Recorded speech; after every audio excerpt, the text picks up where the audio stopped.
2003년 5월 13일 베이징 차오양지우 스즈로쿠에 살고 있는 리프나는 갑자기 형과 연락이 되지 않아 경찰서에 신고 전화를 했습니다. 푸나는 갑작스럽게 돈이 필요하거나 금전적인 부탁이 할 일이 있으면 수시로 형에게 부탁을 했기 때문에 자주 연락하는 편이었습니다. 형은 1999년에 가족의 반대에도 불구하고 북경의 한 건물을 임대해 목욕탕을 열었는데 걱정했던 것과는 다르게 오픈하고 얼마 후 돈을 조금 벌더니 나중에는 직원 100명을 거느릴 정도로 성공해 집안 어르신들은 형이 돈을 쓸어 담는다며 칭찬을 아끼지 않을 정도였습니다. 보일러실 직원 5명, 세탁실, 카운터, 세척실 등 남탕과 여탕 2곳에서 직원들을 고용했으니 그 많은 인원을 고용할 만도 했습니다. 그런데 그렇게 잘 나가던 형 사업에 엄청난 사건이 벌어지고 말았습니다. 어찌 보면 형 사업장뿐만 아니라 전 세계가 공포에 떨어야만 했던 사스의 여파로 중국 정부에서는 전염병이 번지지 못하게 목욕탕이나 여관, 호텔을 강제로 문 닫게 했기 때문에 형의 사업장도 강제로 문을 닫아야만 했습니다. 만약 정부의 지시사항을 무시하고 강제로 영업을 강행한다면 영원히 교도소에서 나올 수도 없기 때문에 이런 상황에서는 항상 신중하게 정부의 지시를 따라야만 했습니다. 목욕탕이 문을 닫자 수십 명의 직원들은 짐을 싸 고향으로 돌아갔고 더 이상 도시에 정착할 수 없게 되자 아예 목욕탕 일을 그만두고 농촌으로 돌아가 농사나 짓겠다며 귀농하는 직원들이 대다수였습니다. 직원들이 모두 떠나고 결국 목욕탕에 남은 건 형수와 보일러 기사 그리고 청소 직원을 포함해 최소 인원 5명만 남아 있었습니다. 그렇게 돈이 많았던 형은 금고에 돈을 넣어놓고 필요할 때마다 꺼냈으며 목욕탕 안에서 숙식을 해결해야만 했고 사스가 종결되기만을 기다리고 있었습니다. 리프나는 형과 연락이 되지 않자 형이 운영하고 있는 파라다이스 목욕탕으로 직접 가보기로 했습니다.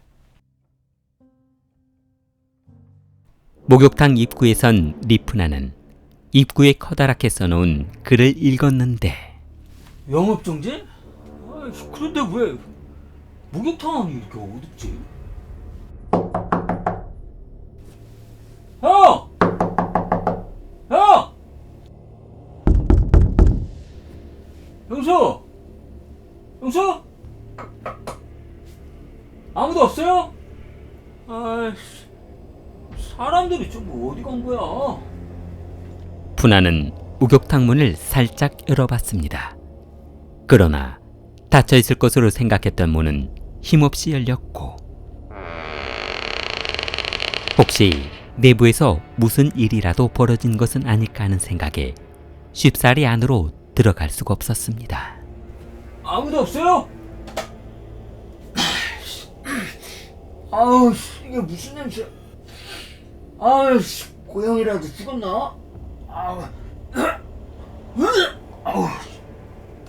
푸나는 구역질 나는 냄새를 맡으며 전등 스위치가 있는 곳을 찾아봤습니다. 아, 스위치가 어딨더라? 전등불이 들어오고 목욕탕이 밝아지자 사무실을 둘러본 후 목욕탕 안으로 들어가 봤습니다. 푸나는 고약한 냄새가 나는 쪽으로 걸어가 봤는데 여보세요? 여보세요?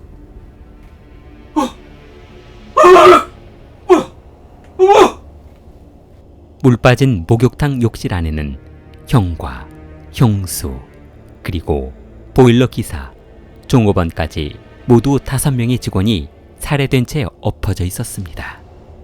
푸나는 너무 무서워 경찰에 신고하기 위해 재빨리 목욕탕을 나왔습니다.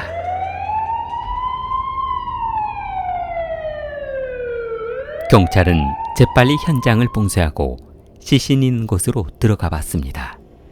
형사들은 들어가자마자 고약한 악취가 풍기자 악취가 나는 욕실 쪽으로 들어가 보았는데 저쪽 출입구 짐은 제치하고 혈흔 있나 한번 확인해봐.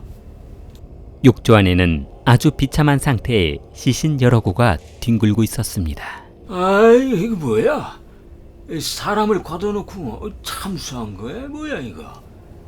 그런데 이상하게도 그들이 사망한 형태가 아주 이상한 모습을 하고 있었습니다. 모두 두 손이 뒤로 꺾인 채 머리를 욕조 바닥에 처박은 상태로 살해되었다는 것이었습니다. 이는 분명 혼자서는 처리할 수 없는 살인 행위였습니다. 여러 명이 들어와 역할을 분담해 그들을 살해한 것으로 보였습니다. 그런데 리 형사가 욕지를 조사하던 중 어디선가 아기 울음소리가 들리는 것 같지 않냐며 왕 형사를 불렀습니다. 아, 이게 무슨 소리야? 야, 방금 그 소리 못 들었어? 아이씨, 무섭게 하지 마. 이 소리는 무슨 소리가 났다고 그래? 살인사건 현장에 애기 울음소리라니. 잘못 들었겠지? 아이씨, 아니라니까. 나 분명히 들었어. 경찰들은 아기 울음소리가 들리는 쪽으로 천천히 들어가자 조그만 창고 방 안에 커튼이 쳐져 있는 공간을 발견했습니다. 그곳은 직원들이 탈의실로 사용하는 것 같은 공간이었는데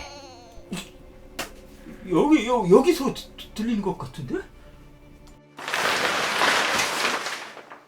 리 형사가 커튼을 열어젖히자 그 안에 이제 돌도 지나지 않은 듯한 갓난아기가 이불에 감싸 숨겨져 있었습니다.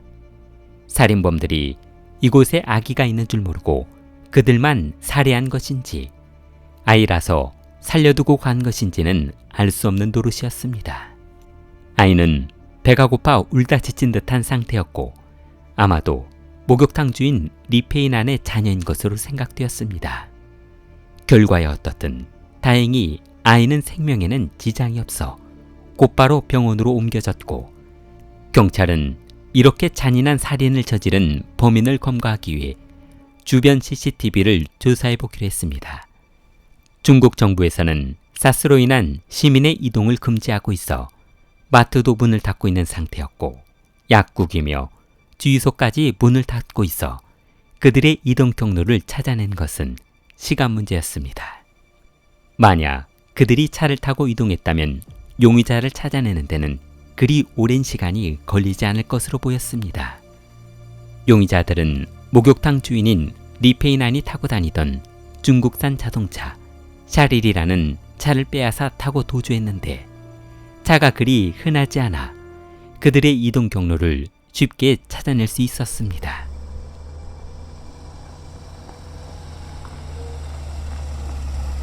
살인범을 추적한 지 얼마 지나지 않아 곳곳에서 목격자들의 전화가 걸려왔습니다.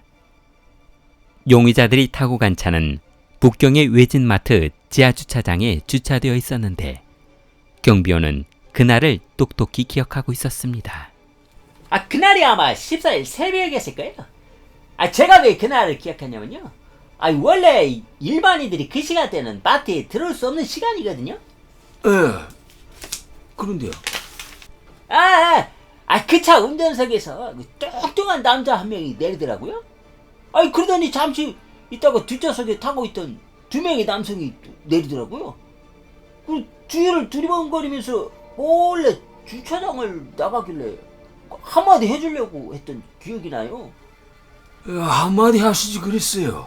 그러다가 얻어 터지기라도 날에는 저만 손해게요? 요즘 애들 그냥 놔둬야지. 그러다 큰일 나요. 주차요금만 몽땅 받으면 되죠. 경찰은 CCTV에 찍힌 용의자들의 인상착의를 확보한 결과 그들은 3인조로 떼를 지어다니며 강도짓을 일삼고 빼앗은 돈을 포커판에서 탕진하며 방탕한 생활을 하는 인물들이었습니다. 경찰은 용의자를 추적하던 중 우체국은행 직원으로부터 신고 전화를 받고 현장으로 출동했습니다. 신고 전화하셨다고요? 네, 5월 14일 오전이었어요. 수상한 사람이 은행에 와서 신고하게 됐죠. 야구 모자를 쓰고 얼굴에는 하얀색 마스크를 착용하신 남성이었어요. 큰 돈을 한 번에 인출해 가서 전화 한번 드리게 된 거죠. 얼마나요? 280만 원이야. 일반 직장인 월급 몇 년치를 찾아갔군요. 경찰은 은행에서 돈을 인출해간 통장의 이름을 확인하더니 이거 목욕탕에서 사망한 직원 이름하고 똑같은데요? 맞아요, 리베 씨. 당시 영상을 좀 볼 수 있을까요? 네, 그럼요. 경찰은 5월 14일 덩치가 큰 사람이 얼굴을 가리려 하얀색 마스크를 하고 야구 모자를 쓴 모습을 확인하고 쇼핑몰 주차장에서 경비원이 목격했다는 뚱뚱한 운전자와 비슷한 것 같아 프린터에 뽑아 경비원에게 보여주러 갔습니다. 자, 선생님, 자, 이 사진 한번 보시죠. 그때 당시에 운전자가 맞는지 확인만 해주시면 됩니다. 맞아요. 이 사람 맞아요. 경찰은 차를 운전하고 간 사람의 신원을 확인한 결과 그는 왕찡칭이라는 남성이었는데 택시 운전수로 일하고 있는 미혼 남성이었습니다. 그는 1m 75에 상당히 뚱뚱한 몸을 하고 있어 비교적 쉽게 알아볼 수 있었습니다. 경찰은 그가 운전하는 택시에 손님인 척하며 탑승해 검거하기로 했습니다. 꼴 부르셨죠? 어서 오십시오. 어디까지 모셔드릴까요? 일단 이 차오행로 란다우 따르샤에 있는 경찰서로 갑시다. 택시가 출발하자 택시기사에게 이것저것 물어보던 왕 영사는 그가 이번 살인사건의 용의자라는 확신을 가지고 리 영사에게 신호를 주었습니다. 수갑을 준비하고 있던 리 영사가 왕징칭의 손에 수갑을 채우고 차를 멈춰 세우며 사람을 이렇게 죽이고 태평하게 택시 영업을 하네. 간땡이가 부었구만. 리 영사는 수갑을 꺼내 그의 손목에 채웠습니다. 경찰은 왕징칭을 끌고 곧바로 취조실로 데려갔고 조사를 시작했습니다. 이거 놔요! 무고한 시민을 이렇게 막 다뤄도 되는 겁니까? 예? 야, 더 할 말 있어? 아니요. 그럼 그 공범들 어디 있는지 풀어. 안 그러면 너 더 저 깊은 지하실로 내려가는 수가 있어. 그만 때리십시오.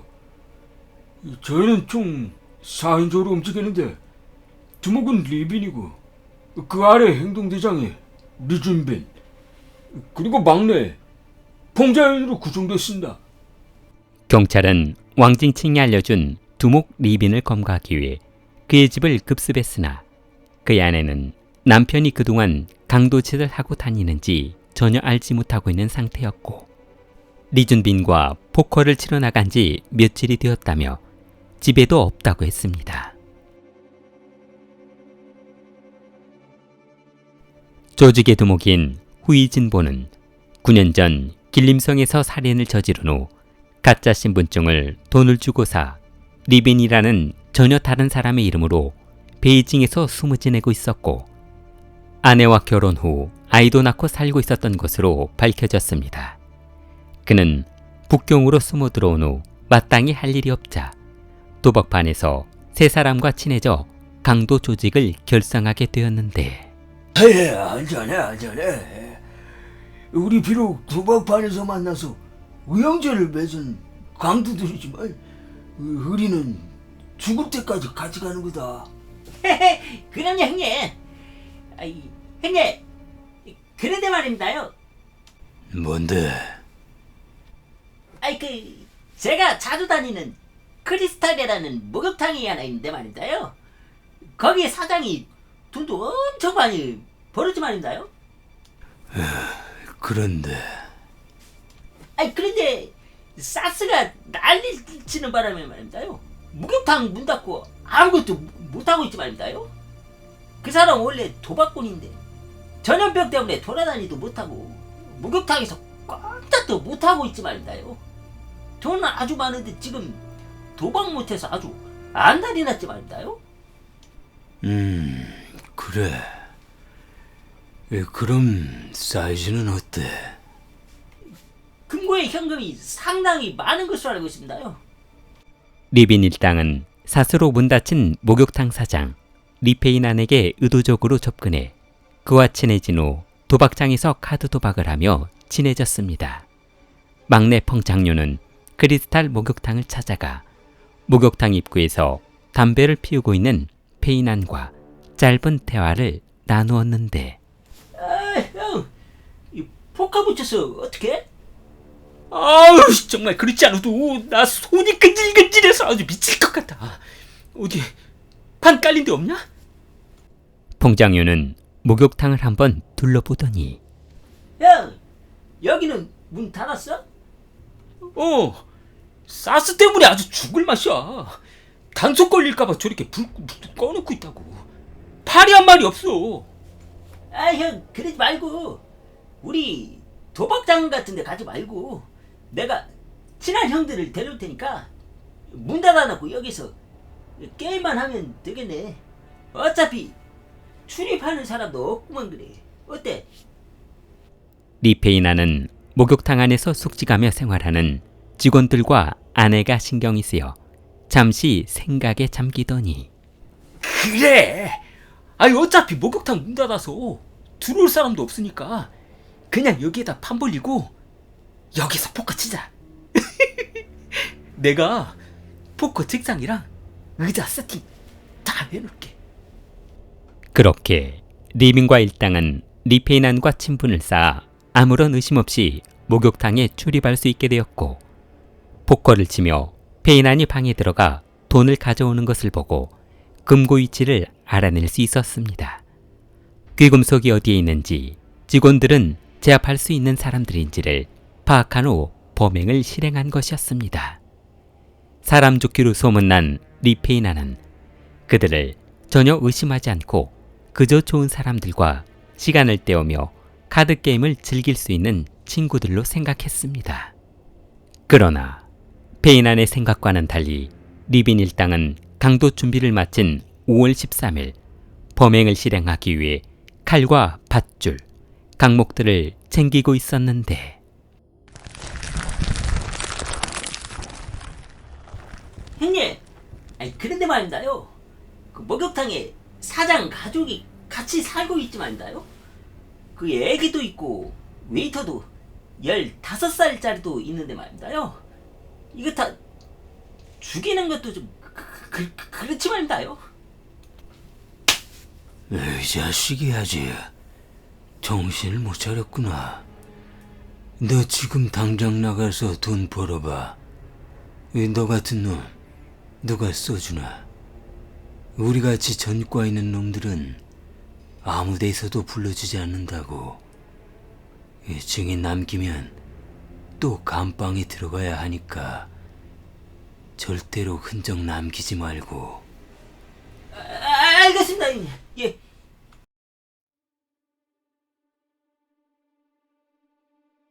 리빈 일당은 미리 준비해둔 둔기를 들고 목욕탕으로 들어가 잠자고 있던 사장 리페인안과 그의 아내 그리고 보일러실과 직원들을 깨워 가지고 있는 모든 귀금속을 빼앗았고 직원들의 통장을 빼앗아 두 손에 밧줄을 묶은 채 고문해서 통장 비밀번호를 알아낸 후 욕실에 무릎을 꿇게 한 뒤 참수하듯 살해해버렸던 것이었습니다. 목욕탕 직원들은 고통스러워하다 혹시나 통장 비밀번호를 알려주면 살려주지 않을까 하는 마음에 리빈 일당에게 알려주었으나 비밀번호를 알게 된 즉시 그들을 살해해버렸습니다. 아무런 연고도 친부도 없던 낯선 사람들을 도박하기 위해 집안으로 들인 페인안의 실수로 전 가족이 살해당하고 남아있던 직원들까지 살해당하는 안타까운 사건이었습니다. 경찰은 고향집에 숨어있던 막내 펑장윤을 검거했고 차를 타고 도주하던 리빈과 리준빈을 검거했습니다. 그러나 조사 과정에서 리비는 원래 자신의 이름이 아니었으며 본명은 후이진보였습니다. 그는 길림성에서 여러 건의 살인사건을 저지른 후 북경으로 도주해 신분을 세탁해 새로운 범행을 저지르다 검거되었습니다. 2003년 9월 5일 베이징 법원은 후이진보와 린주빈 그리고 공범들에게 사형을 선고했습니다. 길리를 사랑하는 마음을 좋아요와 구독으로 표현해보세요. 길리였습니다.